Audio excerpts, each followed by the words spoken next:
was founded after 9/11 because they recognized that some people did something and that all of us were starting to lose access to our city. Nicole Malliotakis and Lisa McClain score a major win over Ilhan Omar in Congress, celebrating her removal in a bold and fiery exchange.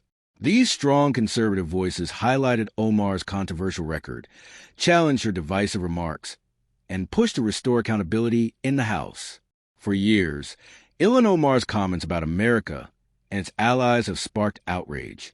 She has been accused of using her platform to spread division, question U.S. values, and weaken the unity that holds this nation together. But this time, the patience of the American people and their representatives finally ran out. Nicole Malliotakis came prepared and didn't hold back. She laid out exactly how Omar's words and actions undermined America's interests at home and abroad. Malliotakis made it clear that members of Congress are elected to serve the country, not to tear it down. Lisa McClain followed with the same strength, calling out Omar's pattern of blaming America first and using identity politics as a shield from criticism. McClain reminded everyone that no one, no matter who they are, is above accountability. The vote marked a turning point. When the gavel came down, Ilhan Omar was officially removed, a decision that sent shockwaves through the chamber and across the country. For many, it was a moment of justice, a sign that leaders who disrespect American values will face consequences. This wasn't just about removing one member of Congress. It was about drawing a line in the sand. By taking this action, Congress sent a clear message. If you stand against America's core values of freedom, loyalty, and unity, you don't belong in the people's house. For conservatives and patriots across the nation, this was a victory worth celebrating. It showed that leaders like Nicole Malliotakis and Lisa McClain are willing to step up, fight for what is right, and put America first. This moment will echo far beyond today. It proves that accountability is still possible, that our values still matter, and that when patriots stand strong together, America wins. Colleagues, the reasons why the Representative Omar should be removed from this committee, but I feel like all the reasons have not just yet been stated, which is why I rise to add for the record. We've heard about the comments that were made regarding anti-Semitism and anti-Israeli views, but I rise to add to the record that as a member of the Foreign Affairs Committee, I've sat there and heard the representative actually spew anti-American rhetoric as well. I've been in that committee room where the representative equates Israel and the United States to Hamas and the Taliban. Absolutely unacceptable for a member of that committee. I've also heard the representative equate that it is the United States' fault that there is turmoil in Venezuela. That is not because of the oppressive socialist and communism that has spread throughout Central and South America, in Venezuela at the hands of the Maduro and Hugo Chavez regimes. That is unacceptable. And as a New York representative, to hear the representative belittle, to try to diminish the worst terrorist attack on United States soil on September 11, 2001, as some people did something, that is unacceptable as well. And I hold the same standard for this side of the aisle that I do the other, because when another colleague on my side said something about 9/11, I also voted to have her removed from the Education Committee because I thought that was inappropriate. So I'm being consistent here, and I hope my colleagues will do the same to show that this is about consistency and accountability, because we should not have an individual with those views on the committee that is tasked with representing our country and our Congress to foreign nations. I yield back. The gentlelady yields back. Gentleman reserves. Gentlelady from Michigan is recognized. Thank you, Mr. Speaker. And to use that logic, well, then all those people should have just said sorry and we'd move on, right? But no, we don't do that. And let me tell you, I take a little bit of offense to what the hell is wrong with me. I'll tell you, there's nothing wrong with me. I took an oath to defend the Constitution, and that's exactly what I'm going to do. Again, I'm not going to apologize for it. I'm going to hold the Constitution. And it's very simple. We really shouldn't even have this debate. If you break the law and you follow due process, there are consequences to your actions, even if you say sorry. So we can try all of the diversion tactics that we would like.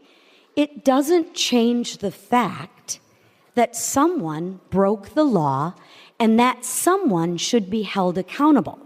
It is disappointing, Mr. Speaker, that their own party can't hold them accountable, that they have such hypocrisy.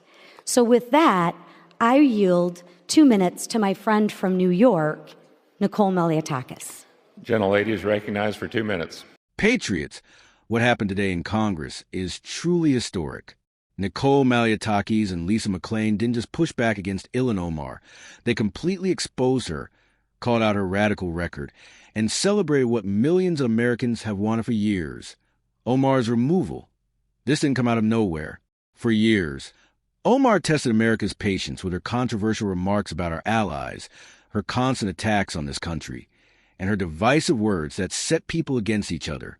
Time and time again, she painted America as a villain, ignoring the sacrifices of those who built and defended this nation.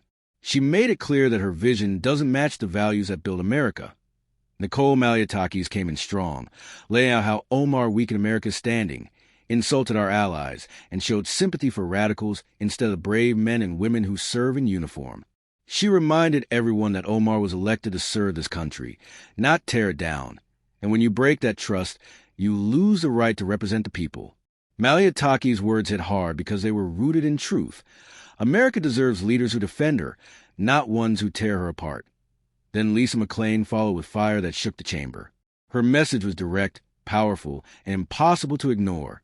She showed how Omar built her career on grievance politics, always blaming America first, and using identity as a shield whenever she was challenged. McClain cut through the noise and said what many have been thinking: no one is above accountability. And today, accountability finally caught up with Ilhan Omar. For years, Democrats circled the wagons to protect Omar, calling any criticism racist or Islamophobic. But here's the reality. Holding leaders accountable is not hate, it's patriotism. It's love of country. And today, Malliotakis and McClain tore down those false shields and revealed Omar's radical ideas for what they truly are: a threat to America's unity and security. When the vote came, the chamber was electric. The tension was thick, the outcome uncertain. But when the gavel fell, history was made. Ilhan Omar was removed from Congress, the platform she once used to attack America, her allies, and her people, gone. That, my friends, is justice in action. And make no mistake, this isn't just about one congresswoman. This is about the direction of our nation. Congress made it clear: if you oppose the values of freedom, loyalty, unity, and love of country, then you don't belong in the people's house. America's foundation is too strong, too sacred, to be undermined by those who despise it. And let's recognize something else. This victory wasn't delivered by chance. It was led by two strong conservative women, Nicole Malliotakis and Lisa McClain. They showed courage, conviction, and leadership. They didn't back down. They didn't cave to pressure. And they didn't flinch in the face of criticism. They stood tall for America.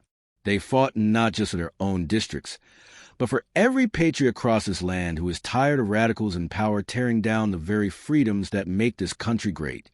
This victory will echo across the nation. From small towns to big cities, Americans are watching. People are realizing that we don't have to accept leaders who disrespect our history, insult our allies, and divide our communities. We can demand better. We can elect leaders who put America first. And today that demand was not only heard, it was met with action.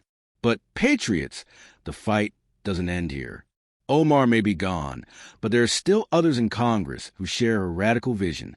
They, too, believe America is the problem, not the solution. They, too, want to tear down what generations of patriots fought and died to preserve. This battle is far from over. That's why we must stay strong. We must continue to support leaders like Malliotakis and McClain. We must stand by them when they take bold stands for America. And we must ensure they are backed up at the ballot box, so their courage is rewarded and their fight continues. Patriots, remember this day, mark it down, celebrate it, share it with everyone you know, because this is proof that when we raise our voices, when we demand accountability, and when we put America first, we win. And that's exactly what happened today.